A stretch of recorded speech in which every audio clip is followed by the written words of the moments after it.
on the outside looking in, and I wanna be back on the inside. I don't wanna be left on the outside, all alone.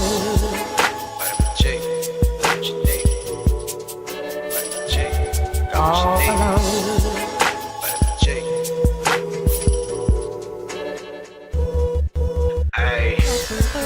Rockin' with beats, discussing the heat in the streets. Take over the west and the east. I got what you need, a dose of this vitamin G. You rockin' with beats, discussing the heat in the streets. Take over the west and the east. I got what you need, a dose of this vitamin G. You rockin' with beats, discussing the heat in the streets. Take over the west and the east. I got what you need, a dose of this vitamin G. Rockin' with beats, discussing the heat in the streets. I got what you need, a dose of this vitamin G. You rockin' with beats, discussing the heat in the streets.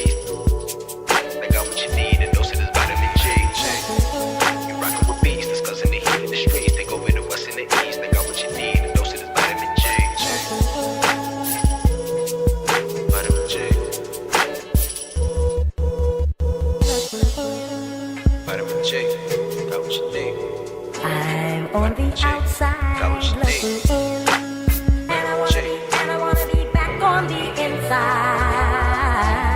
I don't wanna be left on the outside, all alone. Vitamin J, got what you need. Vitamin J, got what you need.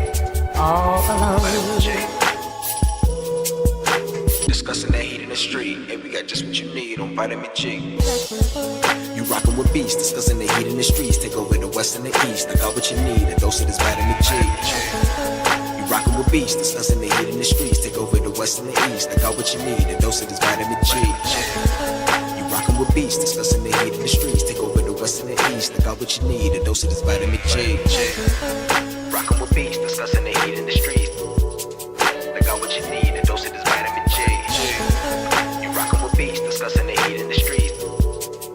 Got what you need, a dose of this vitamin G. You rockin' with beats, discussing the heat in the streets. Take over the west and the east. I got what you need, a dose of this vitamin G. Vitamin J.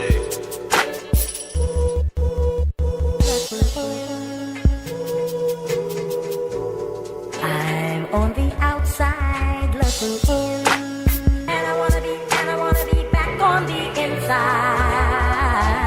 I don't wanna be left on the outside, all alone.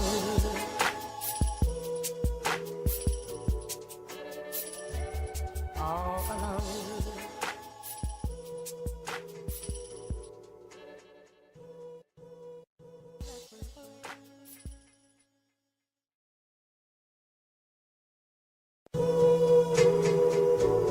I'm on the outside looking in, and I wanna be back on the inside. I don't wanna be left on the outside, all alone. Vitamin J, got what you need. Vitamin J, got what All you need. alone. Vitamin J. Ay. You rockin' with beats, discussing the heat in the streets. Take over the west and the east. I got what you need, a dose of this vitamin G. You rockin' with beats, discussing the heat in the streets. Take over the west and the east. I got what you need, a dose of this vitamin G. You rockin' with beats, discussing the heat in the streets. Take over the west and the east. I got what you need, a dose of this vitamin G. Rockin' with beats, discussing the heat in the streets. I got what you need, a dose of this vitamin G. You rockin' with beats, discussing the heat in the streets. I got what you need, a dose of this vitamin G. You rockin' with beats, discussing the heat in the streets. Take over the west and the east. I got what you need, a dose of this vitamin G. Vitamin J. Vitamin J, got what you need. I'm on the outside looking in, and I wanna be back on the inside. I don't wanna be left on the outside, all alone. Vitamin J, got what you need. Vitamin J, got what you need. All alone. Vitamin J.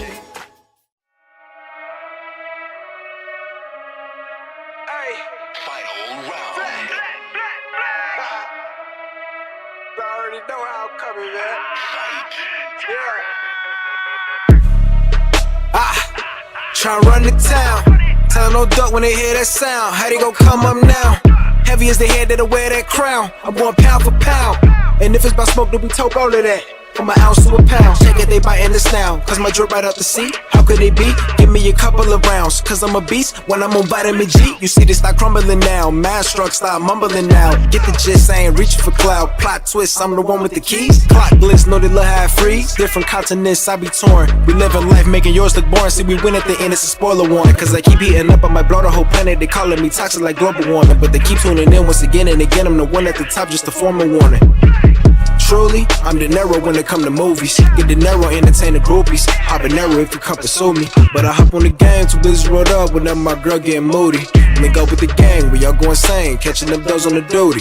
On the stick, see I'm locked in. Bought a box, I was like 10. Back then, used to box, nowadays they ain't throwing hands. Mama said we got more advanced. One thing about me, I adapt, bought a Glock fin. Keep me safe from the block in. The game kept me off the block. Ain't got flex about looting my Ruger. I can shit on you with my computer. See my graphics card costs more than your damn job can afford to pay you. And my monitor, big as hell, detail, so I can see when I spray you. To reload the clip and record the clip is go all say to that SSD. Know a whole lot of trill game heads like me wanna see tuned into that VGP.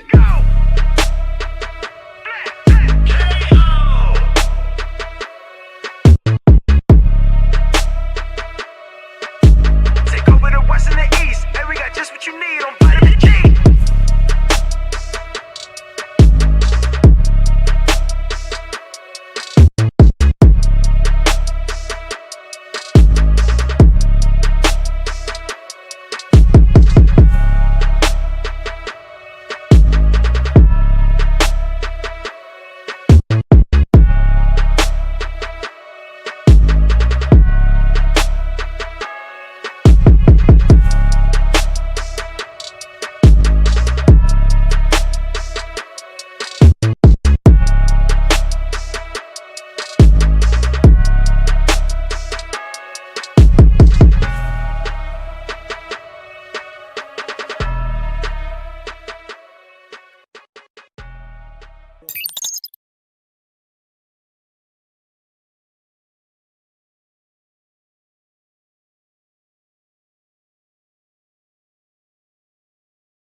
Up, man?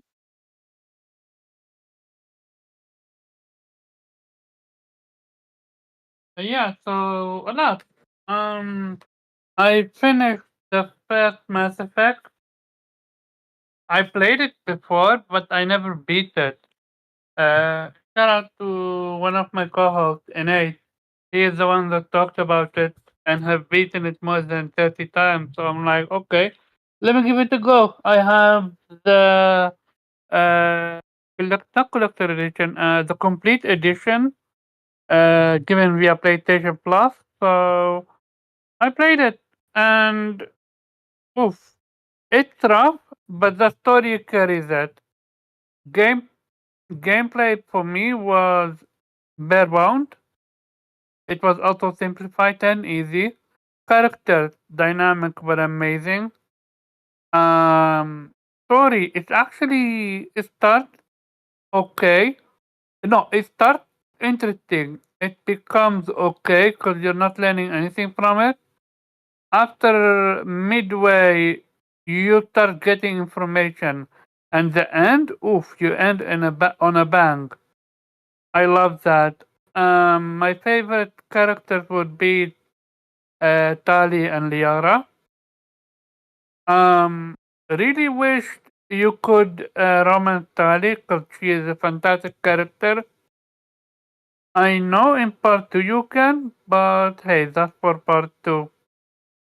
What else have I been playing? So, um, I already started Star Ocean Rated R. No, first departure R. Um, how do I say this? It it's complicated in sense of you need to invest in learning skills that there is no true explanation what they do. Like they tell you you can understand book, you can read books or whatsoever, where it doesn't actually explain to you what such does. Also, I might need to restart the game all the way through from the beginning because I went ahead and showed the characters to accompany me while I didn't know if I choose them, then I'm gonna be locked out of getting the best healer in the game. I'm like, okay, let me start over then, I guess. Um, Other than that, I literally just started tonight. Nina Kuni 2. I played the first one. I love it. I'm not sure if I finished the first one or not. This one I started long time ago. I got way too overpowered. Like I'm at chapter 3, I was at level 40 and I dropped it. Um and this time I'm not gonna grind. I'm just gonna play the game how it is. I already put the game on hard mode because normal mode is way too easy for me. And so far I'm enjoying it. The combat is fine.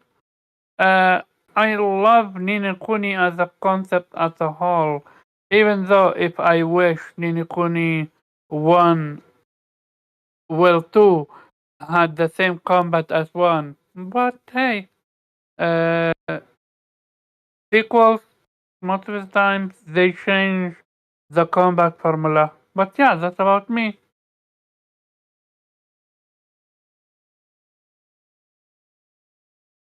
Yeah, no, I'm gonna go for the whole trilogy.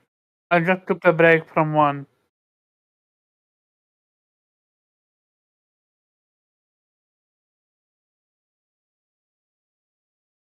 Yeah, I seen that. And rumor is that the Paragon system is gonna come back, good versus evil, which it didn't affect much for my gameplay. I went with the good side, and yeah, that's about it.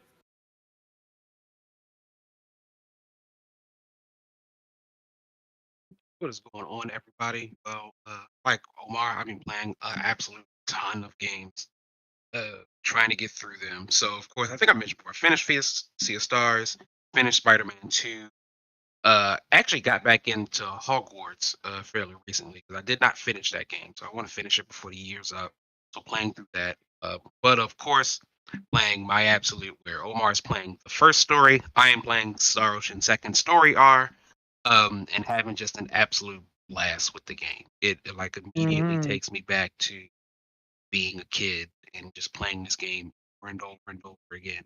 So I'm having an absolute blast. I'm about 10 hours in so far, um, and I'm loving it. The artwork is great. The music is fantastic. Uh, the story itself always been kind of but everything else that they add to it is excellent. There's a lot of Hmm. quality of life improvements that at this point I think every uh, remake of an old RPG should include. That's talking like auto dialogue. Omar, be happy to hear. I'm enjoying actual voice acting in this. Wait, I thought too. The ones that I'm playing already have voice acting. Second Departure, the R series. I mean, you're playing the first one, right? Yeah. Yeah, that one has it. Those are the only two, but those were because of those their recent remakes. I think the Oh. I could be wrong. I think the PSP version of them do not have voice acting. I'm not sure, Oh. or Okay. That or not explains it. not they have battle voice acting, but outside of battle voice acting. That's what I mean. Like they always Yeah. No. spoke. Yeah, For me, this have full voice acting. yeah. So Character maybe speak. I haven't played First Departure in a long time, so maybe I'm just Uh huh. forgetting it. I have a Um, question hmm? about part 2. Do you get skills that you need to teach your characters, or like for example, you need to buy skill books, and most of them are convoluted where you don't know what you need to invest your skill point in? It's very similar to the first one. I think it's a bit of a better system, but it's not too dissimilar. The new game does take great strides in actually walking you through specifically what everything does. So I don't think, well, one, I think by the time you finish the first one, you'll be familiar with the skills. But if you get to the second one, they'll sort of walk you through, like, here's what this does, and here's what these do, and here's how you're supposed to do this. Um, there's still some sort of hidden meta skills that you might not realize what they do initially until like much later in the game, or why they might be useful. But overall, it's not too difficult to figure out. And my recommendation is it's going to be a lot of skills and it's going to feel overwhelming, but just take your time getting through them. Like there is no one skill that is absolutely necessary. Mm-hmm. There are certainly skills that make the game easier, but there's no one skill like you have to get this, otherwise you're going to have a bad time. Like I think you're going to work it through completely regardless. So should I skip first one and just go straight to the second one? Well, they're not. They're related because some of the characters are there. One of one of the main characters in the second one is the son of one of the characters you get in the first one. Mm-hmm. But other than that, and there's one secret character who comes along as well. Other than that, it's its own separate story. It's its own separate thing. Like they're not really connected. Other than the best way I could describe it would be as if like Squall was Dine's nephew or something. I got you. Yeah, and it's like, but it's just not at all connected to anything that's happening in that game. They just happen to be related. Okay, So I got you. yeah, I highly recommend it. It's getting great reviews. It's doing really well. This is looking good for sort of the remakes. We've been in a bit of a good run for remakes or reimaginings of sort of classic properties. So this is good, man. I like to see this. I'm having a good time with it. Does it make use of the haptics or no? Nah, not really. Not in Mm-hmm. any meaningful way. Yeah. Okay.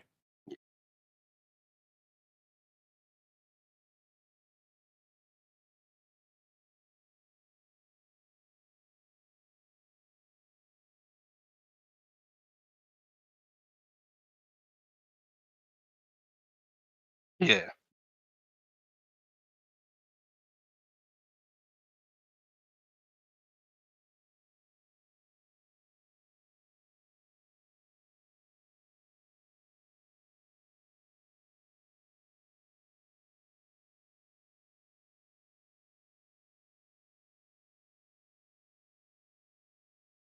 While Pharaoh works it out. So yeah, or like yeah, yeah. Well, or like it's. I guess as a person who's never really played the Star Ocean before, how at least you All right. liking the first one? Yeah, my bad, guys. All right now. So like I said, welcome to episode 222 of Vitamin G Podcast. Sorry about that. Glad my other guys picked up.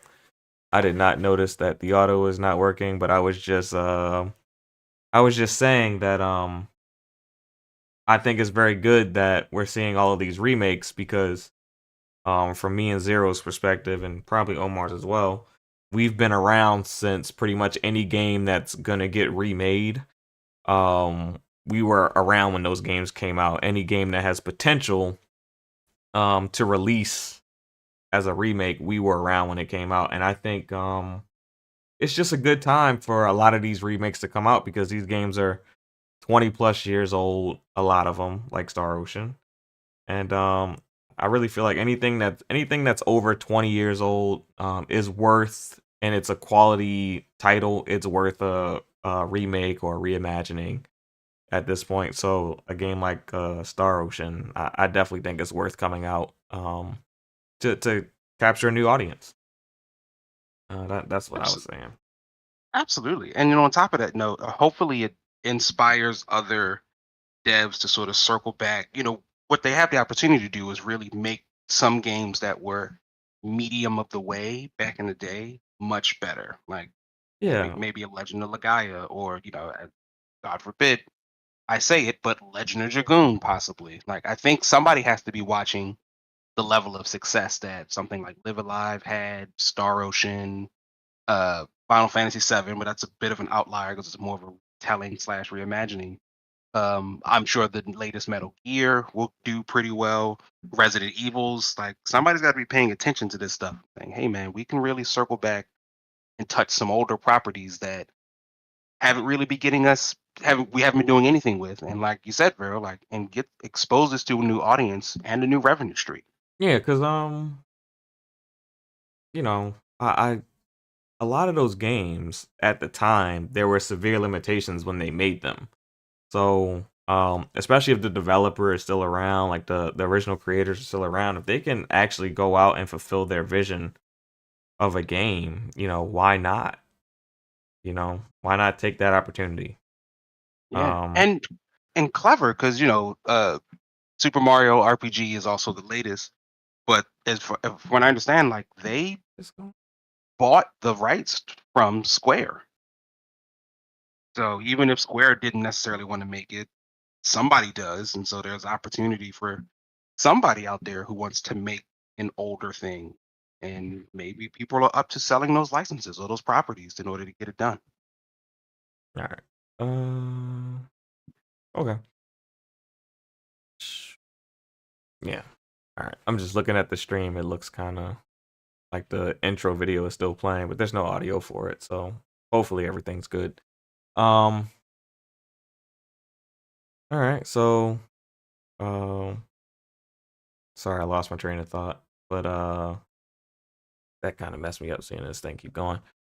Yeah, but if that's the case, I know Omar kind of wanted to touch on some things before we jumped into our topics. Most notably, I think the WB going live service.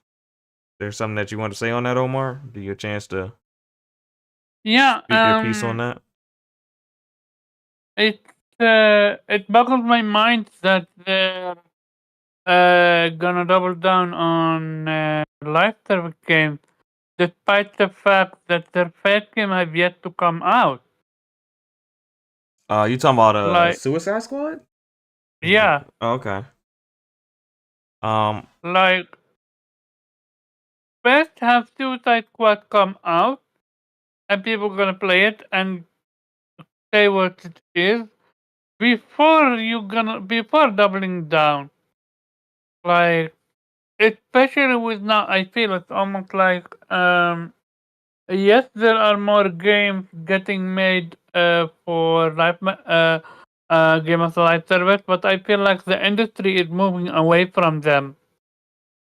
Yeah, I would because say the amount of games that have been cutting down. Like this year, what 6, 7 out of my head closed down. yeah, I mean they can't go forever. Exactly. But the one thing I'll say about WB is their situation is unique in a sense. Like the company as a whole is failing across the board. So this is probably a move out of desperation because they don't want to sell because no one's trying to purchase them for what they think their IPs are worth. So that's kind of the big thing. Like, so no one wants to buy their IPs for what they think they're worth. And on the gaming side, people who do want to possibly purchase, the gaming side of things, they don't want to have to pay licensing fees for those IPs either. So they're in a really interesting spot, and I think that's kind of what's driving the live service push on their end, because they just need cash, because all the movies have failed. The Flash has failed. Batman wasn't really able to do well because it was released in the middle of the pandemic, so they had to rely on streaming and all those other things. The other movie that they had two big movies that weren't able to really do well. The Justice League movie, the Zack Snyder cut, people weren't able to go And to. the Joker, right? Like they have No, the two Joker The movies. Joker was before the pandemic, so that did do well. It didn't flop in theaters. But the Batman and the Justice League film, both had to release on HBO Max, so they weren't able to really get the box office ticket sales from that that they should have or would have got, pre-pandemic. So I think that's kind of what's pushing the decision making. It's not even it probably is not even a decision from the gaming execs. It's probably above the gaming execs to the actual just Warner Brother execs in general. Like, y'all need to go make us some money. So I mean, they did allow them to do Mortal Kombat, and it's not, too live servicey. So we just got to see how they do it. Not all live service is bad. It's just what and how you do it. Because I mean, even like Street Fighter 6 has, live service elements. I'm sure, all of these other games will introduce some sort of live service elements, and it doesn't necessarily have to be multiplayer. It can just be, a stream of Single player, content. you. It can be a stream of content, skins, extra missions and things like that, which I do think, for me, I believe it's kind of cruddy because a lot of these games release with the intent of that content, and you're getting it like 6 months later.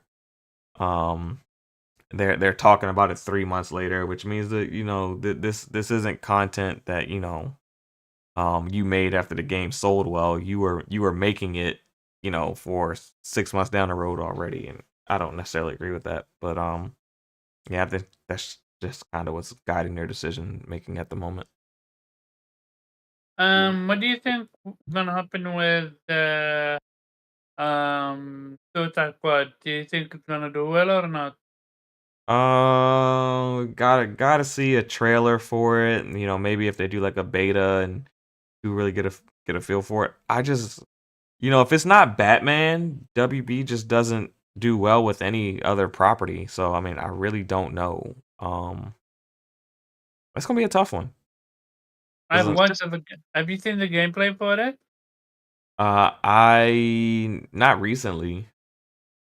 So I'd have to look at it again. It's kind of been out of sight, out of mind. I think probably last time I saw it was the last VGAs. May have been the last time. year, right? Yeah, that's probably the last time I saw it. So, been kind of out of sight, out of mind on that one.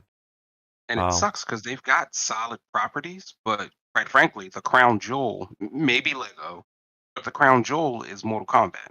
The only one that can be consistently relied upon to be a good game, quote unquote. But Yeah. And they can only do so much with Batman. Like, you can't Batman people to death. So it's why we're getting Suicide Squad, because I think we've run out of Batman to do here. the issue that with WB superheroes that I find is that most of them are too overpowered even to do a video game for. So, like, what do you mean by that? Like, there's no way to properly do a Superman game. There's only so many bad guys that, present an actual challenge to Superman. So even if you did happen to make a good one, it would be very hard to follow up with like a genuine sequel. It's the reason why, Man of Steel never got a true sequel. They moved on to Batman versus Superman. It's hard to, really scale Superman and, present him with a formidable foe over and over and over again. It's just tough. So in the comic, he just fight Lex Luthor and that's it, or Zod. No, I mean he has a variety of people, and that's what I was gonna sort of address with Pharaoh. Like, I think if they allow themselves to be more creative, then they're very stagnant. And I agree with you, your initial statement. Like, I'm sure a lot of this comes from the proper, Yeah, and not the video games division.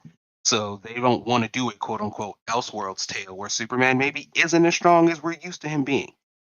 Yeah. Because you can tell there's 100 different stories in which Superman fights any number of people Yeah. that you can tell, like because they did it with Lord of the Rings, right? They didn't really focus much on the hobbits folks and all of them. They backed up and said, well, how do we get to the point before all of this happens? And they did that, and like it worked out well. And you can do it with a superhero game, but I don't think they want to. I don't think they're going to risk it. I think Yeah. they're going to stick with the same tried and true. If we got to do Superman, it's either going to be Darkseid or Brainiac, with Yeah. some level of Lex Luthor spliced in between, and then that's all we got. Yeah, because I mean, really, most of the villains that Superman faces don't necessarily try to overpower him because they can't. You know, Lex Luthor, you know, his biggest thing is kryptonite. You know, that he leans on, and he creates some things with technology, but he really plays a lot of mind games with Superman more than anything. So, and then you got Aquaman. I think Aquaman will make a pretty unique video game. But I think the budget that it will require to do an Aquaman game with all the water effects and everything, maybe something they don't really want to touch. Wonder Woman probably would make a really good video game, but it's I like mean, there is already a Wonder Woman game in the making. That's the next one up. there was one in it, but we don't know the status No, of it. it's not cancelled. So Well, far I know. Yeah, so I'm saying we haven't heard from the game in a while, so we don't know what the status of it is. I don't think I've heard about that game in like what 2+ years now. Actually, Mhm. I agree. Yeah, Yeah. I think the recent thing we heard about it, really not even the game, but the Nemesis system. When they patented the Nemesis system, is when everybody had remembered, like, oh, I forgot you guys are making a Wonder Woman game. But you're right, we've heard nothing, like Yeah, so dead silence. when you don't hear about a game, especially from someone like Warner Brothers who's going through a lot, I'm not saying that it's canceled, but I'm not exactly expecting it anytime soon or at all We at wouldn't this be point. surprised Yeah. if it was canceled. Yeah, I wouldn't if we never hear from it again. It's kind of like, oh well, like it's kind of one of them things. They don't have to announce that it's canceled. But I don't, I'm not expecting it. If it comes, it comes. It'll be a pleasant addition to their catalog. I have a question. What about this? A Flash game that I, would work. We have I SSD now. I think a Flash game could work. But I think people are so. I think of like the Avengers game, and I think how people were so hard on the Avengers game about the Hulk. He just didn't feel as powerful as he should feel. If Flash doesn't feel, if I can't dodge a bullet or something, like, there's certain things like that where I can't dodge a bullet or I have to do these. Yeah, but that's just people, like, how do I say this? That's not like, you can say that same thing about Kratos. How he shouldn't be able to, he should be able to kill enemies in one go because he's God of War. Like, it, it's It's just video different with game. it's different with superheroes. Like there's such a high expectation, and it tends to hurt the game because if you don't really appease that core fan base, it's hard to sell. So, I just think WB I think they just have a hard time, whether it comes to movies or video games, just really scaling their superheroes and then presenting them, doing the whole bosses and presenting a story. I mean, they have a roadmap. They've seen how it works with Batman, with themselves, and they see the success that Spider-Man is having. So I mean, there is some sort of template to go by, but I just think that their main issue is just really scaling it and just being able to, and then the budget too for that type of game, to do it justice, is probably more than they're willing to chew for a one-off experience, as we see with them going to live service. I wonder if to your point, fair, like they back off of superheroes for a bit, and I mean their power's still there, and you can still lean pretty heavily into that universe, just based on everything that they did with Hogwarts Legacy. I mean, the Lego Even DC if games are good. and the Lego games are excellent. Like Yeah. to me, the Lego games are like the constant. Like we know when they come out, they'll be enjoyable times. Yeah, the Lego DC games are really good. So Yeah. They just gotta find something else. Like Mortal Kombat carrying. Like, they're the only one in the game carrying them. I mean, like, yes, they've got a whole bunch of other stuff, but if when it comes to WB public conscience, if WB wants to really take this thing next level with a superhero game, the answer is Terry McGinnis. Who? Terry McGinnis, Batman Beyond. quite frankly, as much as I love Terry, I would say I'm tired. Like, I mean, you might God. be tired of Batman personally, but as far as like the skill set, the abilities, you know, the futuristic setting, you're not necessarily bound to, you know, as many current day rules. I think Batman Beyond can fly, right? He have jetpack on his feet, right? Yeah, he can fly. So you got that. You got the Batmobile. It's just it's a lot that you can do with that character, Yeah, and he's very it would be fresh. Would be fresh. He would be very well grounded. I mean, if you want to get away from Batman, there's a lot of other DC superheroes that would make a good video game. That they don't necessarily have to be a mainstream superhero. Like Static Shock would be a great one. You could do him. He's pretty good to scale. And he has, you know, a little bit of a following from the TV show. That wouldn't be a bad move. So, I mean, I do think that there's, you know, certain superheroes that they could do. They could stay away from, you know, the Batmans and and the Supermans and, you know, the ones that are, you know, super OP. They could easily stay away from those type of guys. So, but hey, we got a straggler. Hey Jubei, how you been? If you're ready, you know, just introduce yourself and let people know what you've been playing, how you been doing. Hey yo, everybody! It's Jubei. Hope everybody's chilling. Love Jubei. Yeah, man. Traffic was just some really bad accident on the way home, so it just took me forever to get back to Denver. So, what have I been playing? I've dabbled in some Alan Wake 2. Okay. Dabbled in some Spider-Man 2. I have dabbled in COD quite a bit.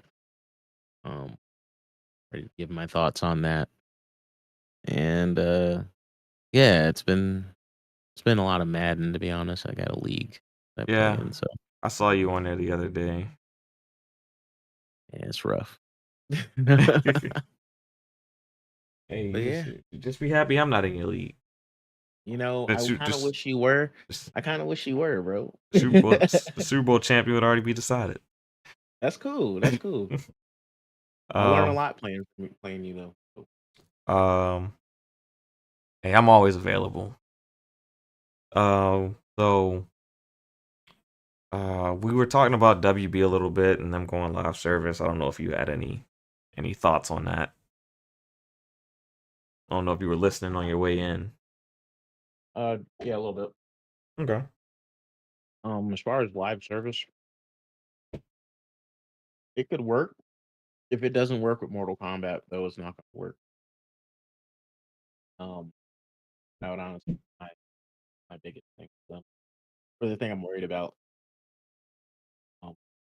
Could like DC hero live service games work? Yeah, sure. I think if they take what people liked about Arkham Knights or Gotham Knights, whatever the fuck it was called, Mhm. and kind of just improve on that, and maybe throw the Nemesis system in there just for shits and giggles, make it live service. I think that'd be tight. Okay. So, I'm not mad at it. If Suicide Squad comes out and it's actually good, then great, Then I'm cool with it. But if it's garbage, they're going to suffer financially, of course, and we'll probably see those games in Game Pass like mad quick. So there's a little silver lining in there. Yeah, I'm not too concerned about it. It's either going to be Mortal Kombat is great with it, or Suicide Squad is great, or it's trash. Like there's no real middleman for it. I hear you. So, that's it. I think I know people are big on the Yang Yi thing with his voice acting, was but I've terrible. only seen the clips on Twitter. I haven't actually played the game, so I don't have a feel of how he's actually doing in character with different scenes and things like that. And I know people were like killing him for the singing thing. I really don't have much to say about it, because if he's not a singer, I would say that's more on Sega for not bringing in someone to sing that part. Because I mean, they do it all the time in all types of other movies and other voice acting roles, where if the person's not a singer, they bring in somebody who can sing if they want there to be a singing part. But to be fair and critique his performance, I feel like I'll at least have to play the game for like 5 to 10 hours and see like how he's doing in cutscenes and just different conversational points and things like that. So I really don't want to 100% say he was miscast or give too harsh of an opinion on it one way or the other. But if anybody else wants to throw their 2 cents on that one, feel free. Otherwise, we'll dive into those topics. Let's jump dive into the topic. All right, so we'll go ahead and dive into these topics. But before we do, those who are listening or watching, please like, subscribe, share. We appreciate you taking the time to view our show, and we would very much appreciate you guys contributing with a like or follow, and feel free to comment.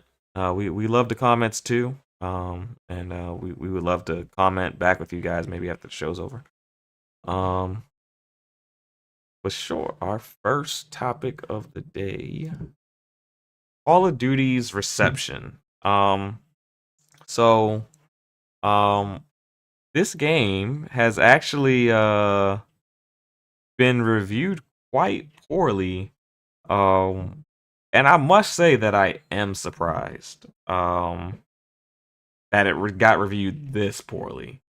I believe currently, as of right now, its Metascore is like a 52, which is pretty bad. It's actually below Redfall. And there's no way that anyone's gonna convince me that Call of Duty is worse than Redfall. As far as the state that it launched in, I mean, Call of Duty's launched with a certain type of polish. A level of gunplay. It launched with a campaign and a multiplayer, unlike some of its peers that scored higher, that had worse issues. So it's just weird to me. I know that today, with the whole video game awards thing. And even before the Video Game Awards, it was trending about an Xbox tax. And before people start talking about this Xbox tax, I will say my piece on this. There is a certain tax depending on who develops or makes a game. Do I believe that this game was a victim of an Xbox tax? I don't know. It might be a Call of Duty tax. Because I know games like Madden are victim to a Madden tax. People are tired of it being the only football game, and it gets reviewed harsher because it is the only football game and people want competition. I know that EA games for a while were victim to a certain type of tax because there was a certain bad connotation of games being made by EA, and they kind of got back into the good graces of the community with these 2 Jedi installments and the remakes that they've been doing, like Dead Space. I can think of other games that may benefit from the developer that they are a part of, because that developer has earned a certain amount of goodwill. So I do think that these things exist to a degree, but I'm not 100% certain how much those things have affected a game like Call of Duty. With that being said, I'm going to push this off probably to someone who cares the most about first-person shooters, and he also happens to be Captain Xbox. So, Zero, what are your thoughts on Call of Duty's reception at this point? You did not just do that. I'll take it. um, I am surprised, but with everything I was reading about, Oh, Zero picked it up. Okay. it feels as though last week we talked about Destiny, or the week before we talked about Destiny. In that the most recent season, rumors were that it really was supposed to be a part of the Witch Queen season, the entirety, and so for some reason they split it up, and so you get this sort of half-baked approach to what people are used to. That's what I'm gathering is what people are saying about US Call of Duty. It's called Modern Warfare 3 or just Call of Duty. It's Modern Warfare 3. Okay. So, Where it's like, it feels like this probably could have just been included with Modern Warfare 2. Yeah. And kept it pushing in that way, and then release a proper sequel to it. You know, I hear the campaign's not that great, as well as the multiplayer is just. I'm assuming that the multiplayer just makes things unnecessarily difficult. From what I gather from some Call of Duty players, I don't play, so I don't have much to go on. But I know there's been like talks about how Call of Duty handled this multiplayer in the past and how gun progression works and things of that nature. So I'm just not sure they kept with the same energy. so here's what I'll say to that about, it could have just been a DLC. No, it couldn't have just been a DLC. And the reason that it couldn't have just been a DLC is because they signed a contract with a company that promised them an annual release of Call of Duty for 10 years. So if people have a problem, with anybody, they need to have a problem with, Activision and PlayStation for agreeing to an annualized release for 10 years. That should have been, that should have been the complaint Wait, at the hold beginning up. of the agreement. I have a question. Is it PlayStation fault for Activision not having content? No, it's not a content issue. You're saying that you want a game to release every year. I mean, if you're literally producing a game every year, there's not gonna be massive jumps in content. It's gonna be a steady thing of content. I mean, it's the same thing. It's the same thing with every Call of Duty. Every Call of Duty, the campaign is about 4 to 5 hours long. Like they don't have long. It's the same. Like the issue that this Call of Duty has is an issue that is prevalent in damn near every Call of Duty. As far as the first critique that we're seeing is with the campaign. So But the critiques I'm seeing aren't about the length; it's just about the campaign itself. well, I've definitely seen It's complaints about a lot of it is the length. Like Yeah, a lot of like, it's short. Like get the fuck out yeah, of here. I've seen a lot of critiquers critique the length of the campaign, but most of the campaigns are about 4 to 5 hours for Call of Duty. That's the general time that you get. Like what is it? Cold War's about 5 hours. I think Vanguard's about 5 hours. Like it's typically how long the campaign is when it comes to this particular title. Mm. And it's been the with same that, for I'd years. agree. Yeah, if they're the same, then I got no. I agree with you. Like it's always been short, and there are some diehard Call of Duty fans who are really into the lore of Call of Duty, but everybody's here multiplayer. Yeah, I'm pretty sure Yeah. the campaign is one of the least played modes in the game. I think Nobody is putting in 120 hours playing COD in the campaign, bro. It's like No, not even. Nobody. it's like I think Not less another than soul. less than 10% of COD buyers actually play and finish the campaign. Yeah. And I know for a It's an time people afterthought. liked it because, like, I know who Soap McTavish is. and can't remember the other guys. So like just through the universe of gaming, like there are characters who stand out. But you're right, like nope, everybody's here for the multi. Yeah. I'm assuming that the multiplayer isn't too great, and I don't mean to say DLC. That's not what I mean by this. I think it's an odd, unique thing where, in my head, I'm just assuming everything that they added in this game. I'm wondering if this all could not have really already been a part of Modern Warfare 2. Then Well, whatever they were supposed to release for Modern Warfare 3 would Yep. be bigger and better. I don't like to use that term DLC in that way. Uh, Something similar to how the Division did, where the Division 2 wasn't a marketed step up from yeah. the Division 1, and quite frankly, it just felt like you just needed to fully flesh out the Division 1 and then release whatever Division 2 was supposed to look like. Instead, it felt like an incremental step, which I don't know how Call of Duty's managed, as far as like from Modern Warfare 1 to 2. Well, Uh, typically the way it's done is they have 2 development teams and they each get 3 years to make the game, I think, on average. They have 3. It's a 3-team rotation, like Treyarch, Infinity Ward, and then Raven and Sledgehammer, or whatever the fuck. Yeah, so they But, each get 3 years to make the game on average. So that's typically how it works. But there are reports that have come out that this particular cycle they only had like 16 months.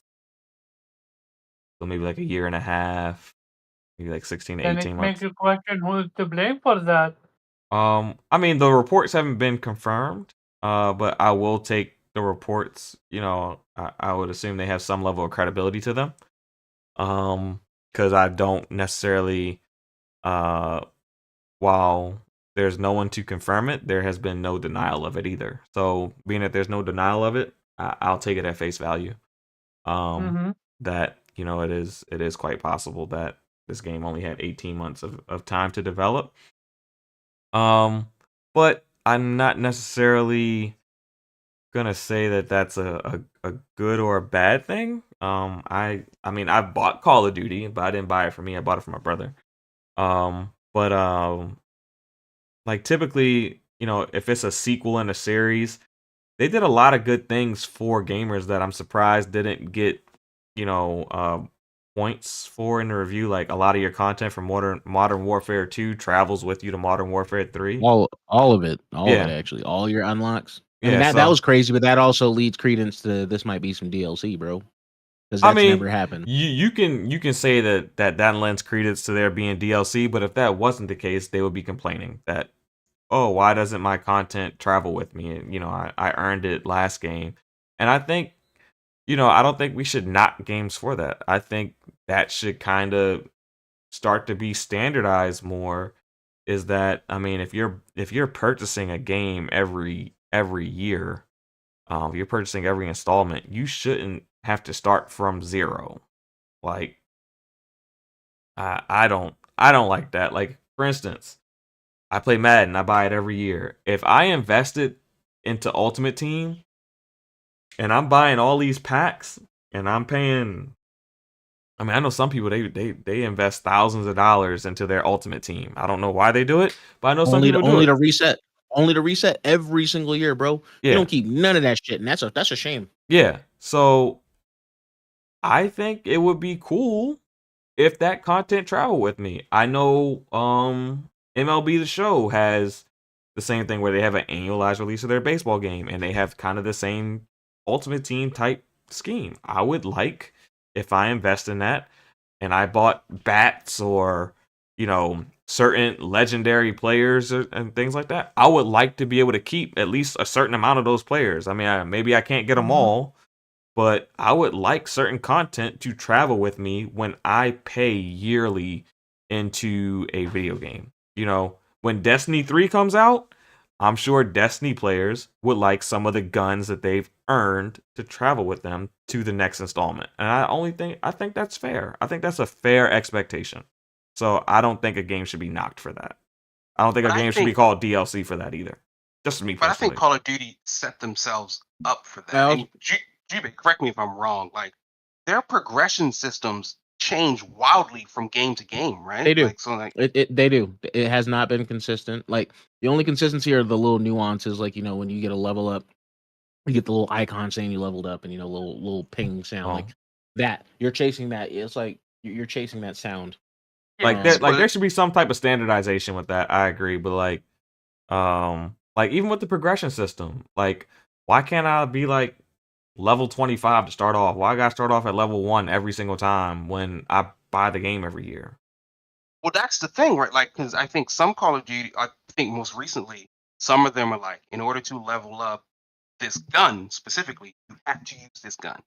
Where other Call of Duties are like, so long as you just level up, your guns will level up with you. And I just think it switches back. I think it flip flops between which one it is and it isn't. It Let does. alone that there are 3 different Call of Duties at any given moment, right? Like there's the Black Ops series, there's the Modern Warfare series, and then whatever they do in between with Vanguard or Yeah, Ghosts. you're right. Yeah, so it's like Ill. because next year won't be Modern Warfare 4, it will probably be Black Ops something. Yeah. It'll definitely be a Black Ops game for sure. But there's also no Call of Duty coming out next year. That's true. Which hopefully will get them back on track. I think that'll do it. My thing here, and here's. Are you sure it's not one coming out next year? I thought Gulf War was coming out next year. PlayStation have contract and it's not coming next year? Well, the contract was 10 years. I thought it started in 2014. The contract ends this year. Yeah. And this year? I thought it ends 2026. No, it was a 10-year deal, and they signed it in 2014 or 2013. It's whenever Ghost came out. That's when they signed the shit. Okay. Mm-hmm. So yeah, I think this is either this year or definitely next year is the last year of the deal. It doesn't extend beyond 2024 for sure. Yep.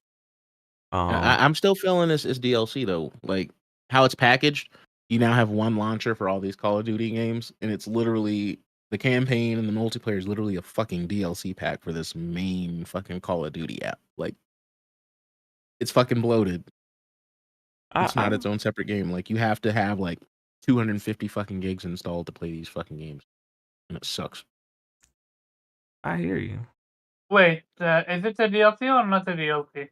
I think it's a DLC. Like when you look at it in like your games list, it just says Call of Duty. It doesn't say Modern Warfare 3 or whatever. It just has Call of Duty, and then you have Modern Warfare 2 campaign, Modern Warfare 2 multiplayer, Modern Warfare 3 campaign, and more like as separate fucking installs for this shit. Yeah, like, that's what my friend told me. And it looks like DLC to me. This is why I believe this should have been. They charged us $70 for fucking DLC, dude. Yeah, for a DLC or an update. Yeah, this is why this game have gotten bad reviews. This is the exact reason. I don't play COD, but my friend does, and he called it how it is. What you just said. He said the exact same word, literally verbatim, word for word. Okay. And it's atrocious, and I don't think any company should be able to get away with it. Okay, but you've also had other games that have been called DLC that have reviewed quite well. Like Spider-Man, people called that a DLC. Spider-Man Miles Morales. That's not a DLC. That's not a DLC. People who have played it said it felt like a DLC. Spider-Man, Miles Morales. Felt like a DLC. I got the plot it wasn't in it, and delivered it's like not one. a DLC. Okay. Neither is Modern Warfare. Technically, it's not a DLC, but you're saying that it feels. But you're saying that it feels like one. It's not. It's its own. It's Modern Warfare 3. Look how it's stored on the system, man. It's not. It's just Call it of does. Duty, bro. It doesn't have an add-on. It's an add-on platinum. for the I know it doesn't have a app. platinum trophy. I know that much. But I mean, it's Call of Duty Modern Warfare 3. It's not a. How are 90% of your maps literally just rehashes of the Modern Warfare 2 maps? Like the story mode is literally fucking Modern Warfare 2. This is DLC for Modern Warfare 2. They slapped the 3 on it for contractual obligation. Miles Morales takes place in the exact same New York City. That's not the same with Spider-Man. Spider-Man has its own story. No. Like I said, it's not Modern the same. Warfare. Like, this is literally Modern Warfare retelling 3 has its Modern own Warfare story. 2 story. Modern It does, Warfare. but no, but this game is literally it's literally the Makarov and Shepard fucking story from Modern Warfare 2. None of the shit that actually happened in the OG Modern Warfare 3 happens in this game. They're literally retelling Modern Warfare 2. So you do that and you call it 3, but it's fucking 2. Okay. All the maps in the multiplayer, it's 2. This is a reskin of 2 that they sold to us and put a number 3 on it. Like, I bought it. I can be upset about it, whatever. I'm still gonna play it, but I'm just telling you what it is. Like, that's what it is. I'm not disagreeing with you. I'm just, saying that other games who have been considered DLC have also reviewed well. So you feel that? No, Do but you feel like? Do you feel like you purchased the 5, Jubei? Spider-Man didn't The have reason same- why it's also not reviewing well, and we all know that. Like, I'm not ready to get into that topic yet because we're not there yet. But we know why it's not reviewing well. But I'm saying, but do you because feel? these Do you feel scores like you are telling purchased me the this 5? game is broken. The game is not broken. I'm saying, do That's you feel like you purchased a 5? That's what I'm saying. I'm not. No, I'm I not. feel like I'm not I feel over. like I I'm not purchased- defending the game in the sense that it should be a 10 out of 10 or 8 out of 10. But do you feel like you purchased a 5? I purchased a 7. Okay. I purchased, which a 7 to me is like mid. It's like And a 7 is perfectly. It's not broken. It's not broke. I mean, graphically, is it a downgrade from Modern Warfare 2? Absolutely. It absolutely 100% is. And a 7 or a 6 is very much a game that you can have a lot of complaints about. 6.5 at the weakest. But my thing is, if it's a 7 or a 6.5, it's very valid to have complaints about a game that's a 7 or a 6.5. Absolutely. I think it's very valid. So, but then for what I don't agree with is them calling it a 4 or a 5. Like, this shit is Redfall, or this shit is fucking Quantum Error. Like, it's not. It's not broken. Here's what I'll say about a 4 or a 5. Here's my thing about a 4 or 5. I'm not mad that a game gets a 4 or 5. I'm not even mad at all. But I don't think mad is the right word to use. But the thing that gets me about you choosing a 4 or 5 is that by your standards, a 4 or 5 is a broken game. Typically. For most of these review sites. They're not giving, a 5 to a game that they thought was good, but it just didn't hit in certain areas. Like, typically 4s and 5s are reserved for games that just released in incomplete states or were highly buggy or just had a myriad of issues. And I don't think that is something that is associated with this particular title. So I have a question. How do you? So you paid $70, not $60. $70 for this game. Oh, I paid more than that. But yeah. Okay. Okay. I'm gonna stick with the normal price. $70. $70 for a DLC. No matter how good it is, it's just a DLC. It shouldn't be $70. It's tough to say that. I mean, for me personally, because I buy games that are annualized releases and they're basically technically DLCs. Like, the only thing you're doing really, especially with a sports game, is you're only getting a roster update. Like, and there's some changes to game mechanics, but it's not vast changes to game mechanics for the most part. The game plays a little bit different than, year to year. But for the most part, it's the same game. And I know for myself, I pay over, no, because I get the discount. But I get the Ultimate Edition, which is typically $100 for most people. So me being like a Game Pass member, I'm part of EA Access or whatever. So you get like a 10 or 20% discount. So, but typically the game's $100 a year. So, I'm not really in a position to say. I have a question. Is the Call of Duty a licensed game? Is it a licensed game? Yeah. I'm Does it sure. have any license process? I'm sure it has a lot of licenses because you can't just use certain brands of guns without, people's permission. Mm-hmm. Yeah, so Yeah, I'm those sure. endowment also packs that sure- they donate to like the military and shit. Like that. Yeah, I'm sure the military has their hands all over it. Yeah, I'm sure there's licenses. plenty of licenses. I'm sure there isn't a large individual license like, the NFL or the MLB or something like that. But I'm sure every brand of gun that's in that game, they have to have a licensing agreement with that company. And and that game and that gun that's in the game has to shoot a certain way and sound a certain way. Same thing with like a game like Forza or Gran Turismo. Like they have a bunch of different licenses with different car companies in order to use their particular cars. So I'm sure Call of Duty And has that's why those games can get delisted. Like once yeah. cars and music shit expires, it's like, oh, well, bye. Yeah, so I'm sure that those I'm sure that Call of Duty has plenty of licenses. I see.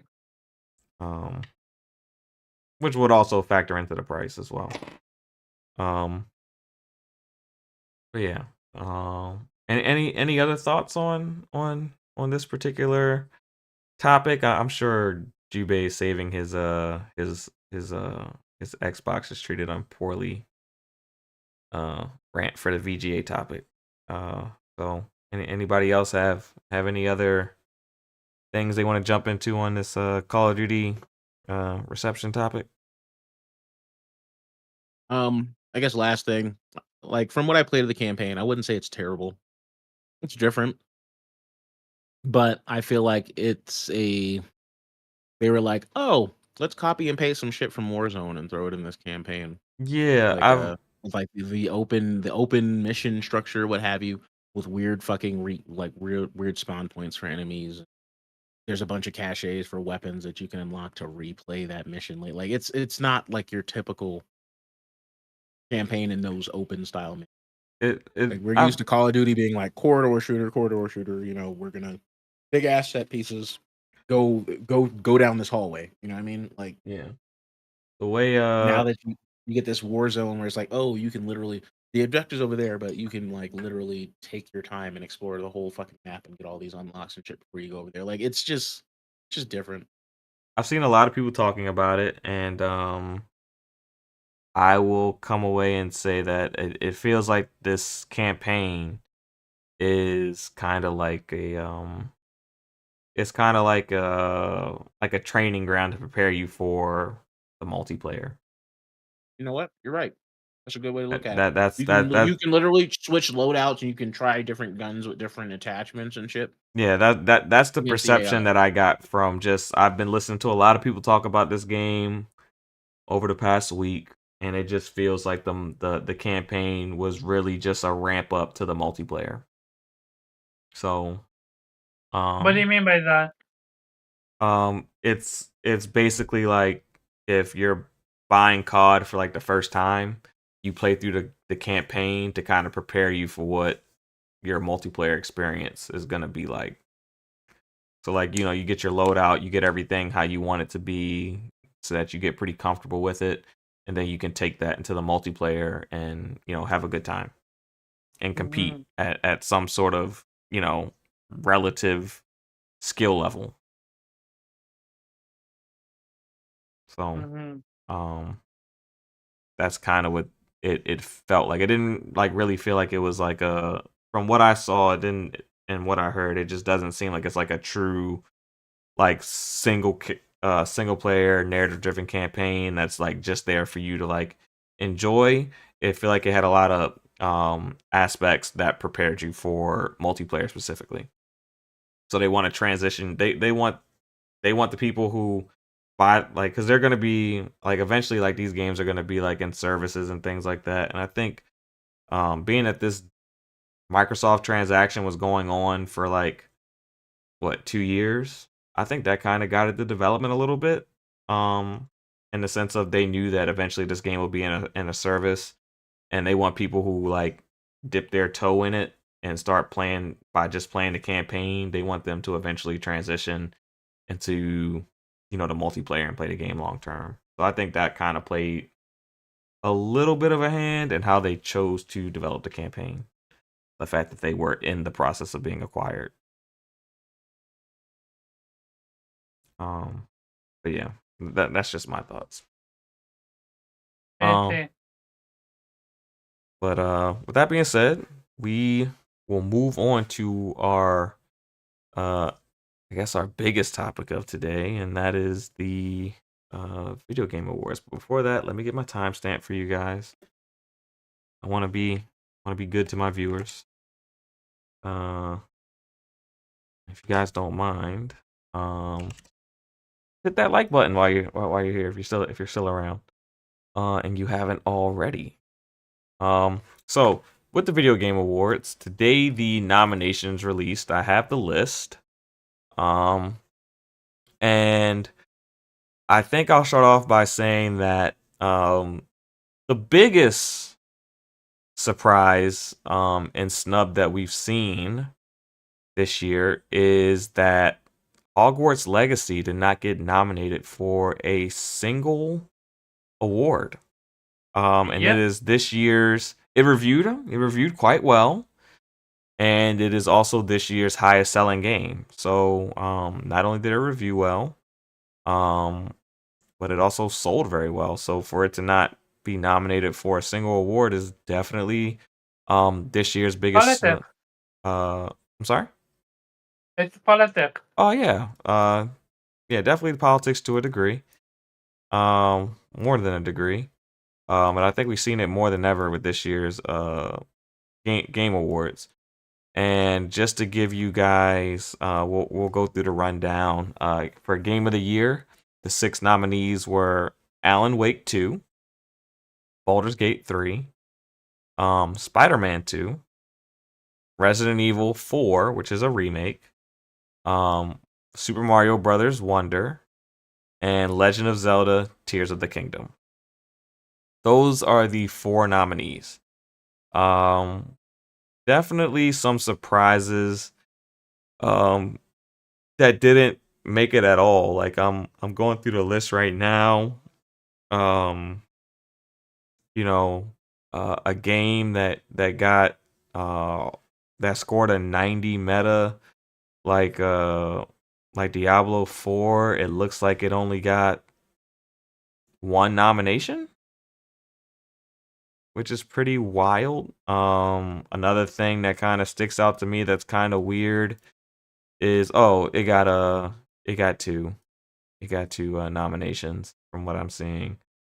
Another thing that kind of stuck out to me that was interesting is Cyberpunk being nominated for best ongoing game, where it's really not a ongoing game. It's a single player locked in experience that it did release a DLC, but I don't think that typically has qualified a game for an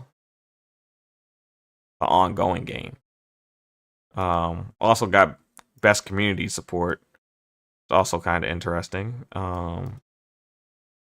Cyberpunk being in this year's awards is kind of interesting to me. But yeah, it's definitely interesting. I'm gonna kick it off since Nintendo is the king of this year's Game Awards by having the most nominations, I believe. What are your thoughts? What are your thoughts here, Zero? I actually think somebody has more than them. They have. I was actually looking at somebody does have more than them. Oh, but I don't actually disagree with a lot of what you said. It didn't even dawn on me that Diablo 4 is not in best RPG. And that's weird. yeah. Especially when Lies of Pi is there, and I've got no issue with Lies of Pi. Lies of P. It's a good game. But if we're just like, that probably should go over in action adventure alongside Remnant. It's Or a Soulsborne. well- It's not an RPG. Yeah, it's mind-boggling that's in an RPG category. Yeah, I'm like, why are you here and Diablo's not here? It's completely ridiculous. It's especially interesting considering that I think last week the Golden Joysticks nominated Activision ABK as the publisher of the year. So from one award show to the next, there to be so little representation is interesting. Yeah, Um, I'm personally not a fan. Like, I get it. I know it's good because it is one of the probably better games of all time, being Resident Evil 4. And history has already shown that Resident Evil 2 showed up as a Game of the Year in those awards. I don't know, man. It just feels off to me that, at least for the Game of the Year conversation, Yeah. And unless it's a weak year, because sometimes you have a weak year. Yeah, But this is in a year so stacked as 2023, that Resident Evil is there above Hi-Fi Rush, above Diablo. Octopath 2, Sea of Stars. Yeah, like I'm just hell, even Starfield for that matter, or Hogwarts or Jedi Survivor. There was no shortage of games you could find to put there, and I don't think anybody would feel away. I mean, feel away if Resident Evil 4 is there. Like I know it's good. It's probably excellent. But I don't know, man. Like it rubbed me the wrong way when Resident Evil 2 was there. It rubbed me the wrong way with this one. I'll just focus on the game of the year. I imagine we might do the entirety, or at least the key categories anyway. Mostly what I expected, with the exception of Resident Evil 4. Alan Wake was the dark horse where I thought this game will probably be okay. It's not game of the year material. And then it came out and it was like, oh, apparently it is. Remedy's got a hit on their hands. So that's going to basically, when Alan Wake showed up, I knew Starfield was not. yeah. I was like, I thought it was going to get in there because there was nothing. I thought Spider-Man 2 would be the last quote unquote great game of the year. Well, Starfield only has one nomination, and that is for best RPG, and I kind of feel like that's a little bit criminal as well. I don't understand why it's also not in, say, maybe action adventure. Well, I don't think you can be in both. I don't think you can be in RPG and action adventure. I don't think there's any crossover between there's no crossover between the two. But there crossover anywhere else? No crossover. Well, let me do it. There's this no way. there's no say- genre crossover from what I see so far. Well, Lies of P and, well, really it's action game, but Lies of P and Remnant, I think, would talk to me that maybe some of these categories aren't as tight as they should be. So, if it were up to me, I'm taking Lies of P out of action adventure. I'd add another nom to Starfield there. I'd admittedly, Wait, is Starfield an action adventure game? It's an RPG technically. I would call it an they- RPG adventure game, they which is classify like it close as one. enough. Yeah, they classify Yeah, it but as an again, RPG. I'm only basing on how they're viewing things, because we all agree Lies of P is not an RPG, No, but they have it in RPG category. yeah, Okay, I would consider they are. There's a big thing in gaming right now of misgenrering games as RPGs. It's just a thing. Yeah.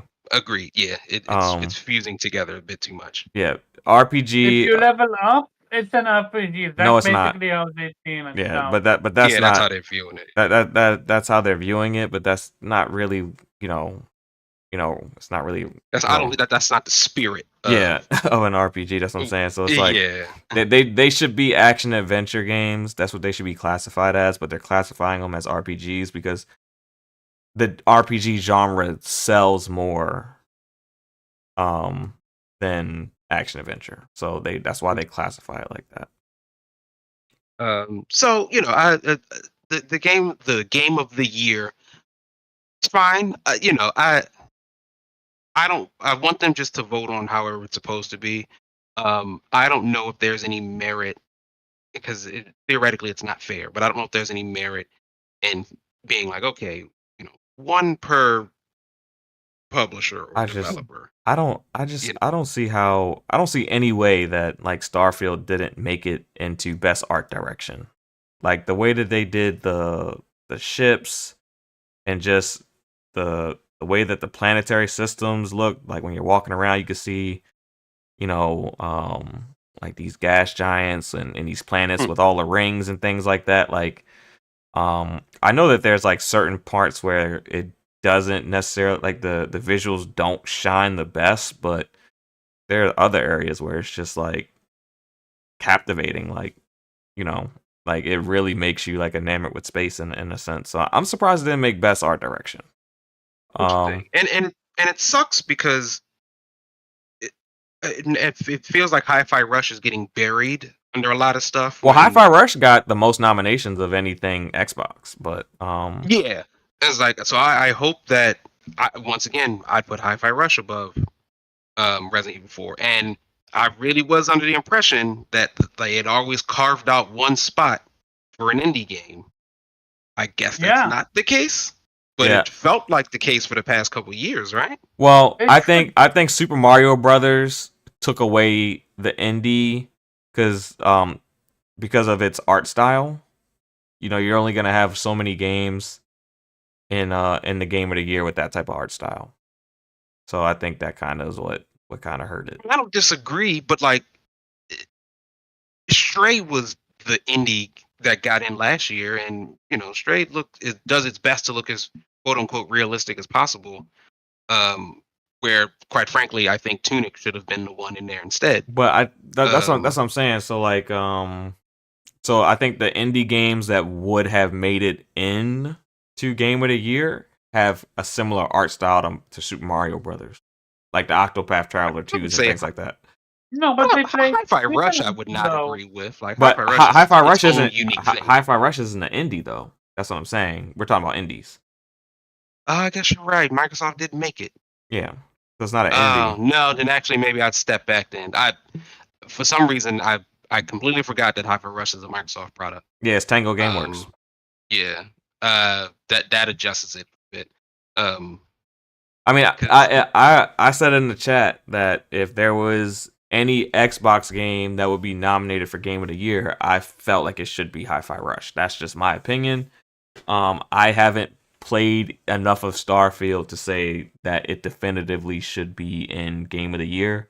But I did play and complete Hi-Fi Rush, and I think it being a new IP, I think I'll say this. At least one new IP should have been nominated for Game of the Year. The fact that all of these are sequels, I think is a miss. I'm going to go one above with you specifically for Hi-Fi Rush. Not only to me it really deserves to be in here. Do not forget, Hi-Fi Rush wasn't announced. It wasn't teased. It wasn't anything. It just dropped one day, and It was took a it- banger. it was a banger. And I'm not. This is no shade to Starfield. Conversely to Starfield, which people been waiting for years. Like they have a weird inverse of each other, but Hi-Fi Rush literally came out of nowhere. Yeah. Like absolute nowhere to take it by storm. That it's not up here, and I agree with all of these are sequels. Literally every single one of them is a sequel or some level of chronological order. There is no first one. Even Mario Brothers, which plays fast and loose, but whatever, it's a sequel for all intents and purposes. Yeah. Hi-Fi really should have been up here. Like That easily should have replaced Hi-Fi. I'm sorry. easily. Lies. I'm sorry. Resident Evil 4, it had its era. It's still a great game. Nothing has changed. Why in the hell are we still Yeah. talking about it? Like Lies we know of how P. great it is. It doesn't need that fucking award. I'm just saying, any of these, like, you got a whole bunch of remakes, a whole bunch of sequels, and there's nothing wrong with that. We're all fans of sequels and remakes, and that's fine, and I'm perfectly fine with a lot of them being nominated. But in an industry that screams that we need new IPs, for no new IP to even be nominated for Game of the Year, it screams the opposite. It screams the opposite, that we don't want new IPs. And I do, so in that sense, I do think it's a miss that we don't have a single new IP nominated. And we had a year of great new IPs.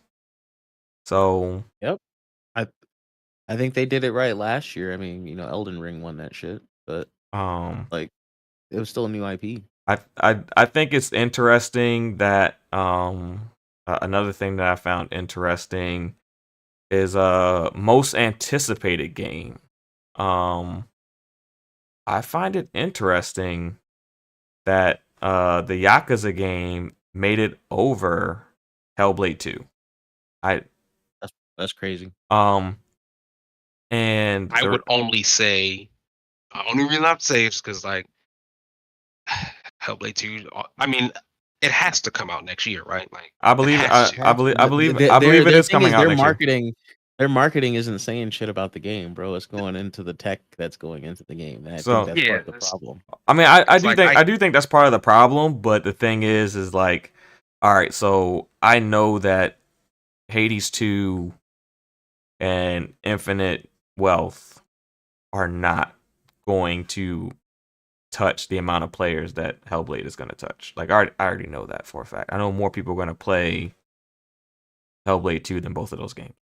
So, in that sense, I don't see how they can be more anticipated than that game. I think one of those two have to drop. I think the Hades hype is real. I think Like a Dragon is I think Yakuza in general, I feel like it's a franchise that is on a steady incline. But it's not a franchise that is gonna, jump to 20 million players within this next installment. Like, I think it's kind It's of, not a household name yet. yeah, but I do think it's growing to the point where it can be that. But I think, I honestly think they're walking a fine line right now where it's gonna take off or it's gonna stay where it's at because they're trying to do all these new things, and you may lose your current fan base in the process of trying to gain new fans. And that's kind of the concern I'm seeing when I look at, what I saw from the latest what was it? The latest Xbox partner preview when they showed the new Yakuza game. That was kind of a little bit of concern that I had, that you may start to lose some of your old fans trying to get new ones.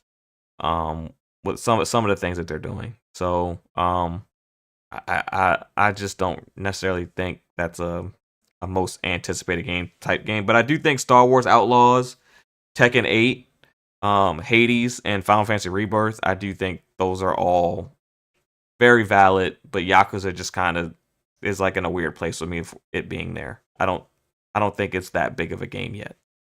My opinion. No, I don't actually disagree. I think that's smart to say. Um, GB, I meant to just ask. I'm looking at the best fighting game. What is? Do you know what is it? Pocket Bravery is? The fuck is that?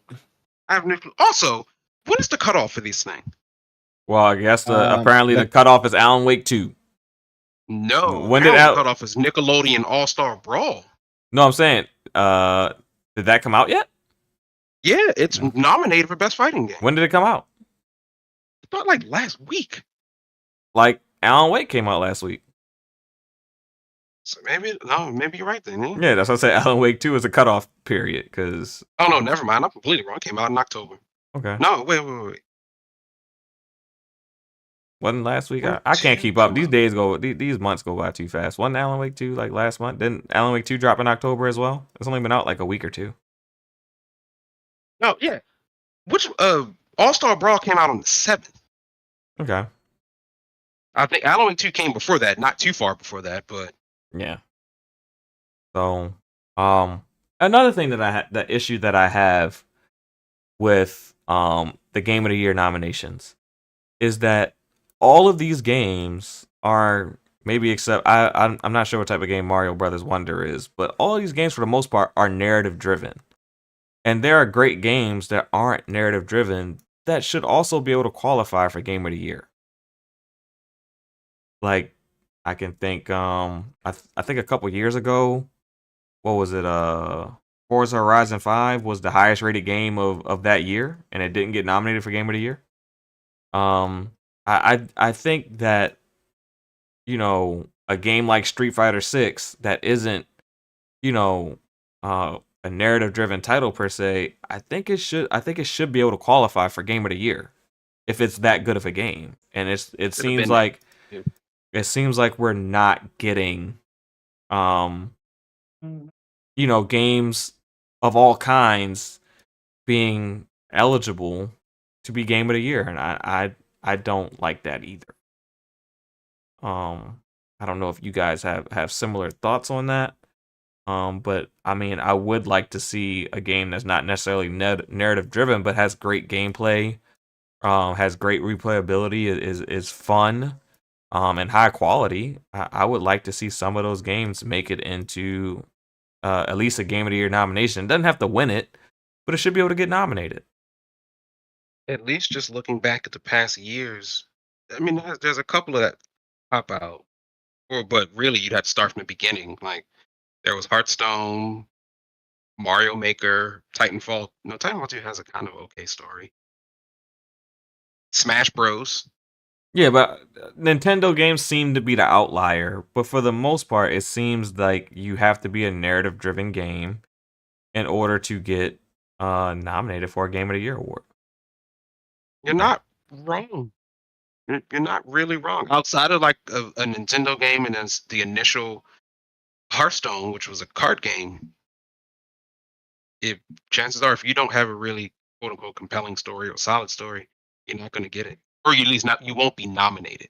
Yeah, that's what I'm saying. You'll get nominated in your category and you might win, but if the best game that year is a racer or some type of shooter, and it doesn't necessarily have a narrative to it, it doesn't seem like they will crack the Game of the Year floor. They will just be acknowledged in their specific genre. So like something like Ghost Runner 2 doesn't have much of a story, does it? Or Armored Core 6. Armored Core 6 doesn't have much of a story. I'm sure Armored Core 6 has a pretty solid story, right? Do people play it for the story though? That's what I'm saying. Like, I mean, I think that's like not necessarily part and parcel. It's not a multiplayer game, right? Like that's the story game. I could have swore Armored Core 6 had them. I didn't buy it yet.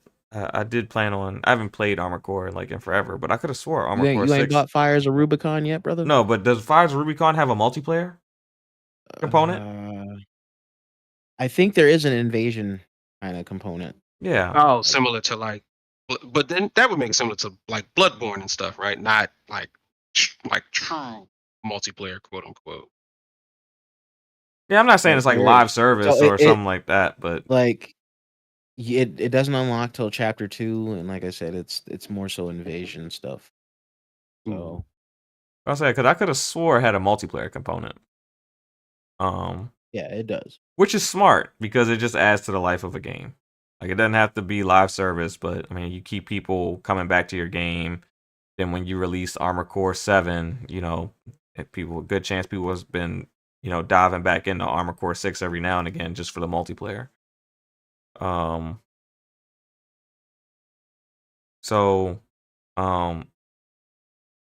know I've been speaking for a while and you guys have been bouncing off of me. Is there anything in particular that stuck out to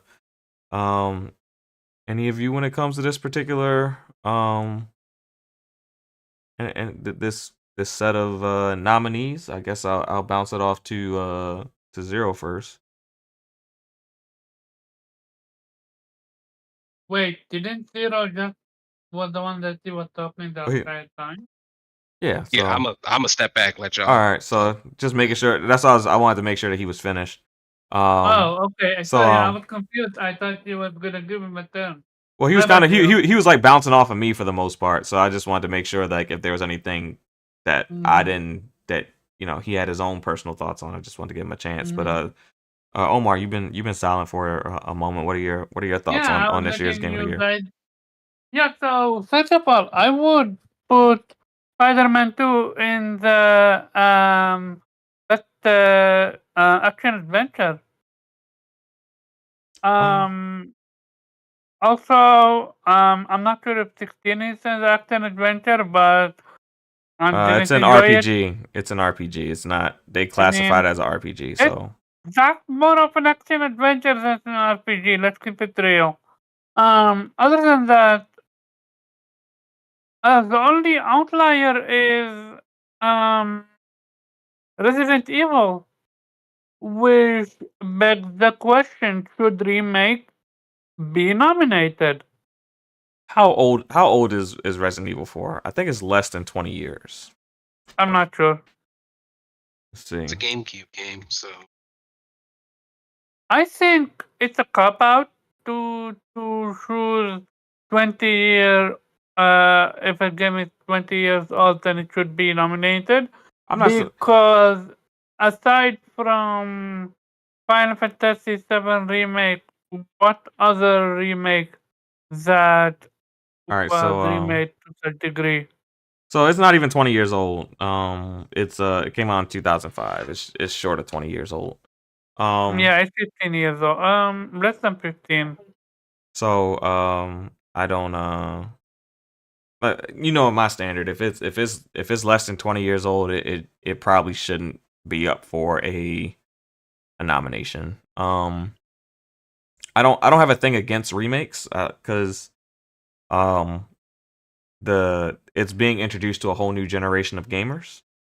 But if a game is less than 20 years old, I don't see it as being a candidate unless it's a different game. Final Fantasy Remake to me, like I said it in the chat earlier, is different because it's not necessarily a remake. The remake is it's called remake, but it's a wordplay. It's actually a sequel. Mm-hmm. And it's a totally different game than It is. than It than the absolutely than is. than its original work. So to me, that's much different. Resident Evil, their remakes have thus far pretty much been a 1-to-1, maybe with some gameplay mechanic updates. So the biggest knock for me would be Hogwarts. Oh, Hogwarts definitely the Hogwarts biggest knock. absolutely should have taken over Resident Evil or sorry, Zero, any of the Super Mario games. Like, I would take it a step further, and I would say that if it was actually nominated, it should probably. I mean, if you're nominating, Game of the Year, in the spirit of the award, with the reception that it got and the fan reception, and the sales, like everything with that game, it should be this year's Game of the Year. Like it shouldn't just be nominated. It should most oh likely yeah, it should win it. absolutely.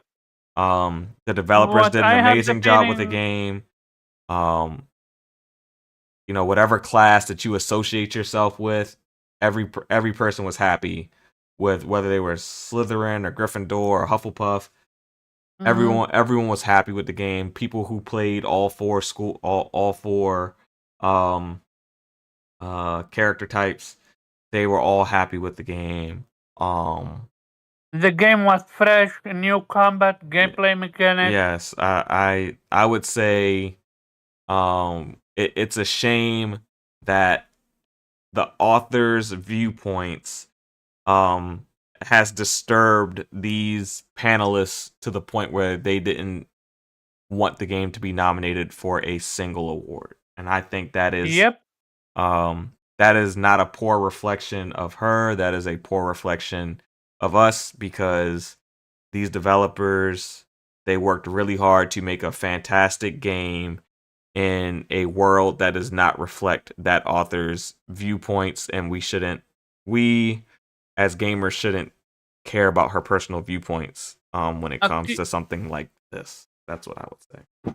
A polished open world game Yeah, that was amazing in my opinion, because and it should not reflect on the author because the author has nothing to do with it. Well, yeah, he only owns the name. and That's it. I'm pretty sure that these developers who made this game, had their game won Game of the Year, they would be in line for certain bonuses and just different perks Yeah, of for course. winning that award. So for you to deny them that opportunity, because of something that had nothing to do with them, I think is a real shame.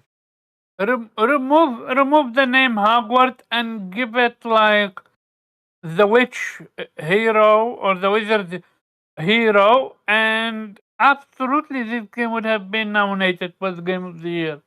Oh, definitely. And that's frustrating. Other than that, what of indies got snubbed? like Octopath, Sea of Stars. I know it got nominated. Octopath is not an indie. Octopath not indie? No, it's made by Square. Oh yeah, it's my bad. Sea of Stars. When it comes to the Game of the Year award as a whole, labeling is off. Lies of P is an RPG. Instead of Lives of P, why not have Sea of Stars or Octopath as an Well, RPG? the That's thing is that we are allowing developers to classify their game however they feel like instead of what it actually is. So you can't complain that Lies of P is classified as an RPG when another game like Horizon Zero Dawn, which has a lot more action adventure elements, is classified as an RPG, or Final Fantasy 16, which has a lot of action adventure elements, is classified as an RPG. Like you got to hold everyone to the same standard, or none of them to that standard. So it's just kind of one of them things.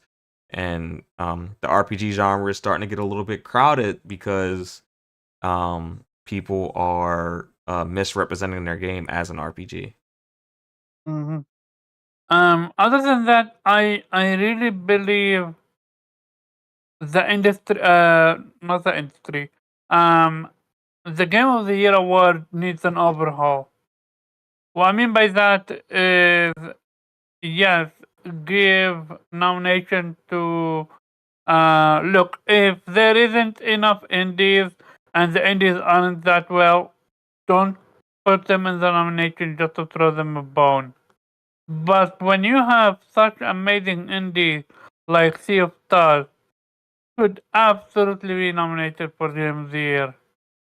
I truly believe that one, limit GOTY, one game per publisher, and also to make it even better, limit it so that and then when you're okay, so I wanted to say limited so that one genre per nomination, but then there's already Action of the Year award and stuff like that. It's difficult to get the Game of the Year because at the end of the day, it's subjective, and it's my focus is I want the developer to get the bonuses. That's my focus because I think Sorry. I would say that it should be like a layered system, like as far as like the way that they kind of do this whole process. Like I agree that there should be like a better system in place of just like, instead of just asking like 120 people like what your thoughts are. Like I think you should have to stand on certain things. Like if you reviewed a game a certain way, I think Metascore should kind of factor in. I think sales should kind of factor in. So like I would say like top 15 MPD games should automatically make the initial qualifier for Game of the Year. Not saying that we should see it, but that should be like 15 games. And then the top 15 meta games, Metacritic score games should also make that list. So it should be a combination of those two. Some of them two are going to be, it's going to be some crossover between those. So that should make up your first 25 to 30 titles. And then there should be like maybe another 10 titles that didn't necessarily hit the review mark or the sales mark, but that the nominators loved, and they get to throw those into the hat. And then based on those numbers that they compile, you get maybe another 5 to 10 titles, and then so you got like 30-40 titles, and then from there there's like a voting process where everyone casts their votes until it dwindles down to your final 6.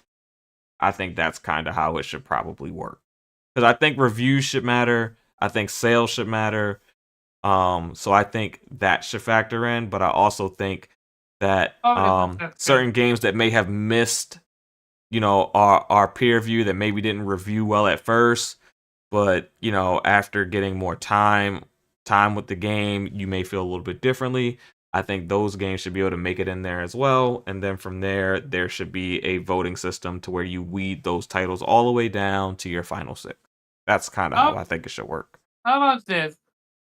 How many times have we said that older titles don't get a lot of love because they get forgotten?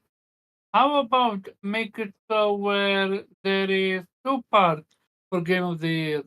And basically the first half you get these games, and the second half you get these games, and then you put them together, you put them against each other, and you get an actual 6 nomination. Yeah, that's what I'm saying. It's like you have to have a process where you determine what these certain amount of titles that we're gonna weed down into Game of the Year are. So I think everything should matter, from sales to reviews, to and then from there, the reviewers can also add some titles that they became passionate about, whether they be indies or whatever, and then that once you get all those titles kind of in there should be some sort of a voting process that isn't necessarily like I'm voting, maybe like a tiered voting system like they do with like sports awards, like the Heisman.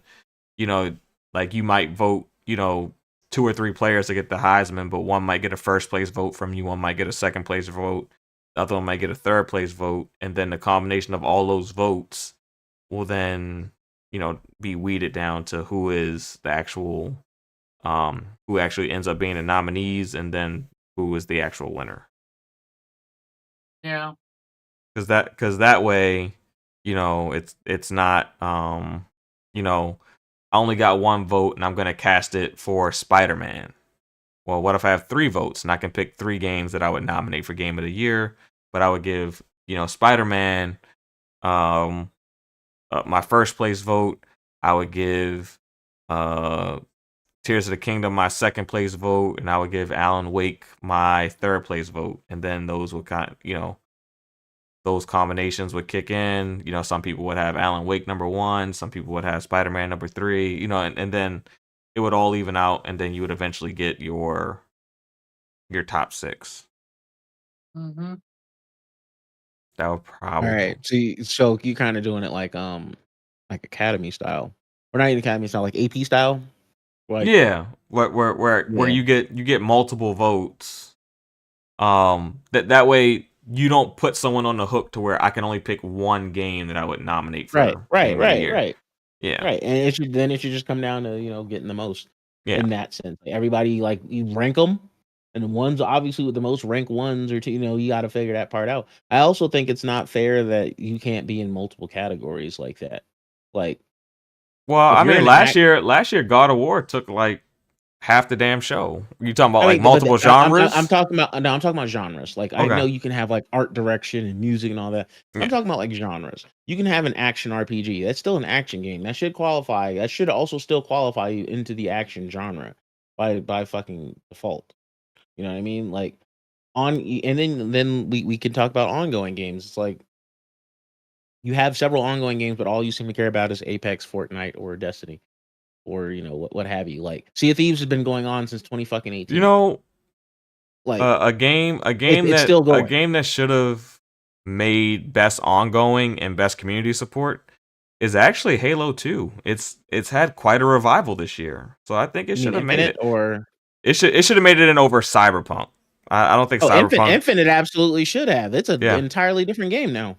Well, it's not just that it's an entirely different game. It's the fact that it's kind of revived its player base. It's on the rise again. It's supported, and they're actually doing things that we want. So I would say if I was going to take out any game, I would take out Cyberpunk of community support and ongoing game, because it's a closed single player experience that all they did was release a DLC expansion. And I'll replace that with Halo Infinite. How you nominate Destiny for community, or even shit, and then their entire community. I might take out Destiny. I might take out Destiny, and I might take out Apex Legends and replace that with Battlefield, because Battlefield has had quite a revival this year as well. I don't know, man. Battlefield Battlefield has had a revival this year, and I think, games that have recaptured a player base, I think they have a place in those particular categories. Apex has been consistent. It is, we pretty much see it damn near every year in here. So I think, when someone new enters the foray, like Battlefield, I'm not a Battlefield guy, but I recognize that, it's doing much, much better than it. It I is, feel but like it's still not good I enough. feel like that's best improved. Yeah, Not that best should be best support. improved. Oh, is there a best improved category? There isn't, but that there probably should be. But Because, that's kind of what I think ongoing means, though, in a sense, like, or best community support. That's kind of what I think that means, in the sense that, like, to me, that is best improved for, in a live service sense. Because you could already be great and just continue to offer a great product. Yeah. And so long as you continue to offer a great product, then you're providing the best support to your community. I can see that. So, but I do think Warframe would be a rare one where it could be like best community support because it switched the whole thing, or Final Fantasy 14. But like, while Battlefield is back in a sense, I wouldn't put that above Sea of Thieves. Yeah, it's still not great. Yeah, like, it's still not a great game. It's just won some people back, but it didn't get back to it. It has not made the type of jump that 14, Warframe, or Sea of Thieves has done.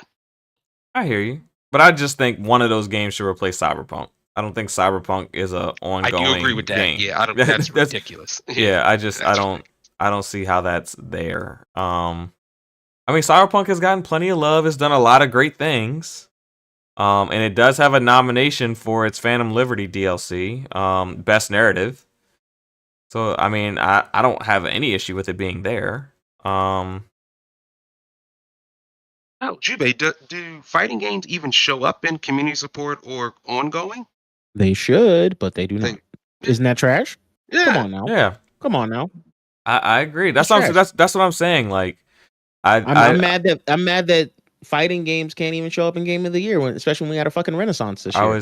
That's exactly what I just said. That like the fact that only narrative driven games get to make the list is a travesty. Like, especially unless you have the Nintendo clout, that's it. It's dumb. And the biggest crime that is done towards is the VR games. You want VR to grow, but you don't want to nominate any of them for Game of the Year. Yep. I'm not saying one has to make it every year, but when a game like, what was that, Half-Life Alyx? When a game like that comes out, you gotta put it in Game of the Year. You just have to if you really want to promote VR in a way that that the technology is gonna grow. Like, if that's what you really want, then you gotta give it recognition when there's actual opportunity to give it the recognition it deserves. You know what it needs? Gaming needs an academy, bro. It needs an academy to vote on this shit. It needs something legitimate. Like, you can be mad at the Grammys and shit like that, but or even the Oscars, you know what I'm saying? But at least there's a lot of representation for a lot of different shit. Well, And another issue. I'll take that credit. Like, nobody honestly really gives a fuck that you won Game of the Year last year from Video Game Awards. Like, really, nobody gives a shit. One of the biggest issues that we have in gaming in general is it's a time issue, and where there's a time issue is that you're just not gonna have a lot of time to play, or enough time to really play all of these games to really make this determination for Game of the Year. Like, it's not realistic per se. So that's why, like, Okay, but then how do you explain music releases and shit? You know how much music comes out on a daily fucking basis? Well, you determine. Well, you kind of have you have a. Well, that's why a lot of people fall under the radar, and get lost in that too. But like, when it comes to Grammys and when it comes to Grammys and Oscars and things like that, it's very easy to digest a 2 or 3 hour movie versus a video game that can be 100 hours long. Some could be 20 hours long, some could be 10, 15 hours, some could be 40 to 50, others can be 100, 130 hours that you really have to play in order to really grasp the game and get the full experience. So I think those things kind of hurt the game. Like of the 120 people, because it's a panel of 120 people, of the 120 people that decided the game of the year nominees, how many of those 120 people do you believe actually played and finished all 6 of these games? The best I could see is majority of them should have been able to play and finish 4. Baldur's Gate and Zelda alone got 300 hours together. Yep. And that's probably before you want to start doing real fun things. That's what I'm saying. So Hmm. I would say at most, Alan Wake 2 just dropped. So unless they got like an early release of the game, a lot of them probably didn't finish that game yet. But they voted on it. Yeah. See, that's what I said. There's no credibility, bro. So I'm not trying to be like, unfair to these people. Push these awards. But I got to be realistic at the same time and say that there's a good chance that of these 120 people, most of them probably didn't finish the game. Most of them 120 people probably don't have a gaming PC. Most of them don't. Here's where they need to push the awards to January. To be honest, They need to make 2 awards. So, I mean, you got DICE, you got Golden Joystick Awards. Like this isn't. I guess this is kind of the premiere event because we all have a way to watch it. And it's marketed to us, the gamer. Why don't all these award shows like come together then for like an ultimate award show at the end of the year? I don't know. I mean, like but, that way is a big thing. They get into it. Like this is like the game award. Like this game awards probably means the most to us, the gamer, because we actually have more interaction with it than we do to joysticks or DICE or any of the other ones. But I mean, I wouldn't go as far to say this is like the definitive award that decides whether it's truly game of the year. I think it's just one of we won game of the year here, or we won game of the year, because I guarantee you, Starfield won game of the year for Golden Joystick Awards, and what was it? Resident Evil won PlayStation Game of the Year. I guarantee you, if they don't win Game of the Year at the Game of the Year Awards, I guarantee you they'll still drop like a Game of the Year edition because they won it somewhere. Yep. So as long as you win it somewhere, I think that these like companies are like happy. So that's true, and I think it would be damn near impossible to get everybody together just because everybody's got their own thing they want to do, and then it becomes like paying for what? How do you sell things? But even in the movie industry, like video game industry is new, quote unquote, and nobody's really wanted to take up the mantle of being the academy of video games. I don't even know how you begin to start that. But like there's the Grammys, but there's the MTV Music Awards. There's the Oscars and MTV Movie Awards. There's the Grammys, and then there's the Soul Train Awards, or the BET Awards, or the CMAs. So like, we're not unfamiliar with like multiple award shows existing and people being appreciative of whatever award they win in whatever one of these shows. Keeley is just a good salesman. And he sold us all on like, watch this, guys. We could have picked anyone. We could have picked Joystick. It's literally marketing for holiday sales, bro. Yeah. Let's be real. So like, I don't blame him. He's out there, and like, quite frankly, he stepped up when others didn't. Somebody was going to fill that void. He just did it. And instinctively, we all know it's not the end all be all awards. It's just the one that's most talked about. Because Hades won a Hugo Award, which is a literary award, but that team has to be massively proud of that to be the first video game to ever do that. I don't know if that gets them bonuses or not, but like that's something they can say that no other video game can say, as far as right now, ever. Yeah. So like, I know the joysticks, they got to mean something to these folks, because some people are just little devs who just like to get an award and are happy that they got it. So I think it's tough. I don't know how you consolidate our industry in that way because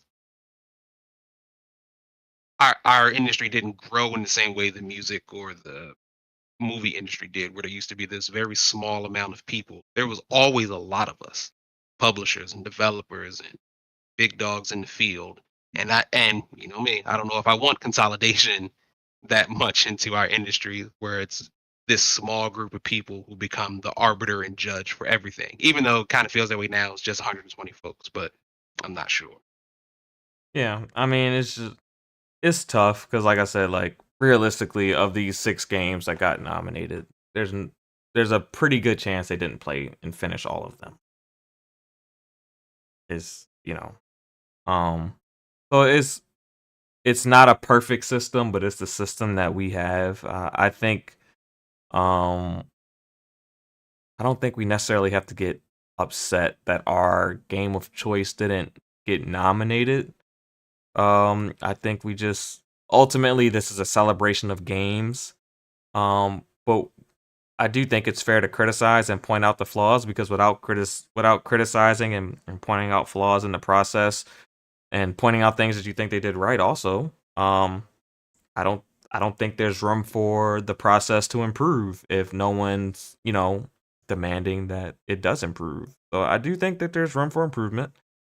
I do think it's a good list though. I think in a year of such great releases and the amount of releases, the amount of AAA releases, I I think they did the best they could. Do I think that there's some misses there? Yes. I do think, while there should be variances between the different award shows, there should be different opinions. I do think there should also be some sharing of the minds as well, in a sense. And I think, like, a publisher winning Publisher of the Year but not having their biggest game have more than 2 nominations, I think that's kind of awkward. From one award show to the next.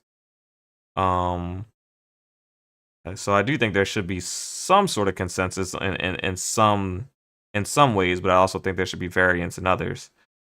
But for the most part, I don't have too much to like really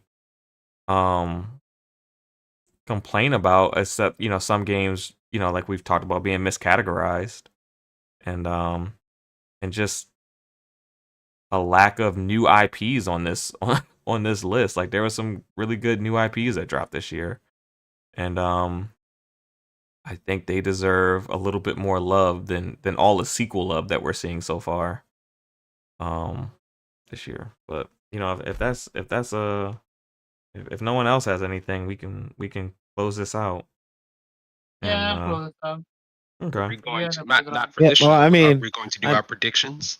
Okay. I Yeah, we can do some predictions. I'd Zero. say not for this show. I'll Okay. do a whole. I'll Yeah, make a whole you know list what? like I did last year. Let's do our predictions the week before The show. the week before the show, yeah. Or Yeah. the week of the show, depending on, how it When it- falls when it with our falls. show. But yeah. So we'll save that for later. Listeners, please come back for that portion of it. And with that being said, I would love you guys to like and share this out to people. We have a great time doing this every week, and well, mostly every week. We should definitely be back next week, and thank you guys for coming out. I am going to move into our outros, and let me get the timestamp for that. Let's see. Outros. I'm gonna have to go back and do this anyway because I've been messing up. All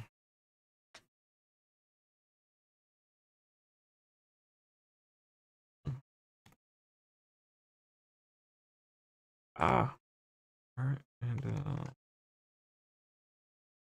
all right, so outros. Here we go. Let's see, Jubei, where can people find you, and what do you think you'll be playing this week? You guys can find me at Jubei X Sensei on gaming platforms, Jubei Sensei everywhere else. I need to actually probably get in and finish Spider-Man 2, to be honest. I need to go do that. Yeah, and hopefully get back into Alan Wake 2 and play some of this COD Zombies and see what that's about. Okay. Yeah, I'll catch you guys next time. All right. Sounds good. Sounds good. Omar, where can people find you? What are you playing? And any other podcast you'll be on? So everyone that came through, hit that like button, shout to chat. People can find me at Caravan_Shop on Twitter and Gameplayer every Saturday, 5 p.m. or 6 p.m. It's standard time. 'cause of On the time change. YouTube, just type in Game Slayer and it'll pop Yeah, up. you type in Gameplayer podcast Mhm. and then it pops up because the Gameplayer, the name is already reserved for a different channel. I Okay. think. But yeah, as for me, Nino Kuni too. All right. I'm enjoying it, and I will see where I go with it. But that's about it for this one. All right. All right. Zero, where can people find you? But more importantly, where can they find us? Well, as always, guys, you can find me 0x386 pretty much everywhere playing Star Ocean from here until I think probably next week when Mario drops. But more importantly to me, you can find us, Vitamin G Podcast, pretty much everywhere you listen to your favorite podcast, Apple, Podbean, Spotify, YouTube, and YouTube Music. So please give us a like, comment, tell us what you like, tell us what you don't like. We appreciate you listening because you could be doing anything else, but you decided to listen to us. So thank you guys. Look forward to hearing from you and talking to you next time. All right. All right. Oh yeah, And, make sure y'all go out and play that Star Ocean second story. You feel me? Please gotta go out and do. do that. It is one of the greatest games of all time. Well, fantastic. I told Square to drop it on that box now that they got that partnership. So I mean, Square been making some nice moves. All right, Square making some nice moves. So yeah. So that being said, thank you guys for coming out and getting your weekly dose of that vitamin G. We are out. Peace. Later.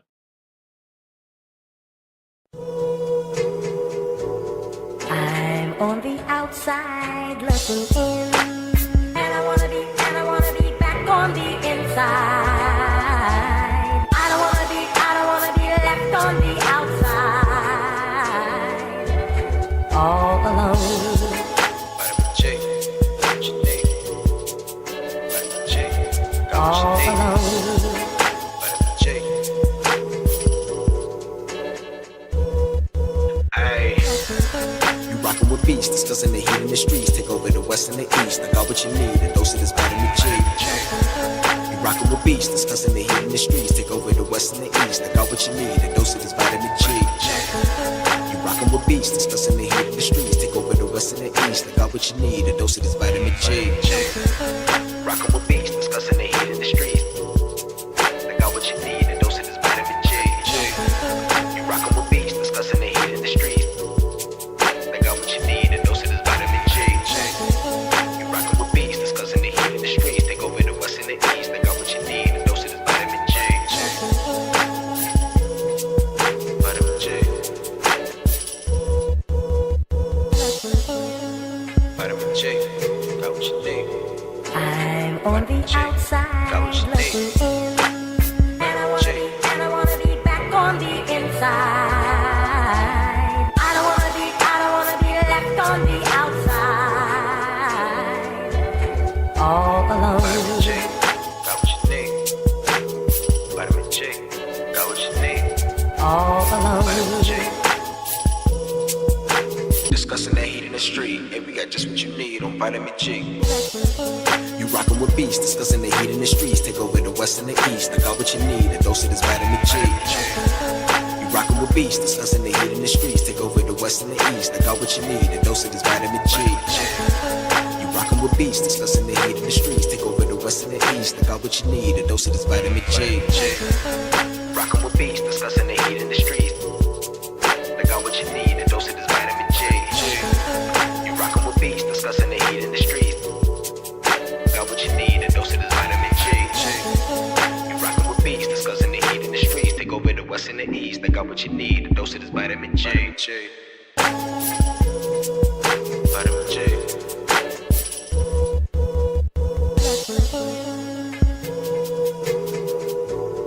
I'm on the outside looking in, and I wanna be back on the inside. I don't wanna be left on the outside, all alone.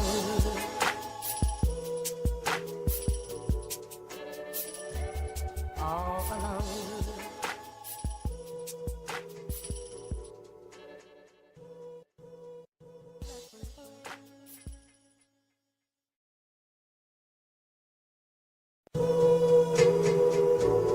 I'm on the outside looking in, and I wanna be back on the inside. I don't wanna be left on the outside, all alone. Vitamin G, got what you need. Vitamin G, got All what you need. alone. Vitamin G. Hey, you rockin' with beats, discussing the heat in the streets. Take over the west and the east. I got what you need, a dose of this vitamin G. You rockin' with beats, discussing the heat in the streets. Take over the west and the east. I got what you need, a dose of this vitamin G. You rockin' with beats, discussing the heat in the streets. Take over the west and the east. I got what you need, a dose of this vitamin G. Rockin' with beats, discussing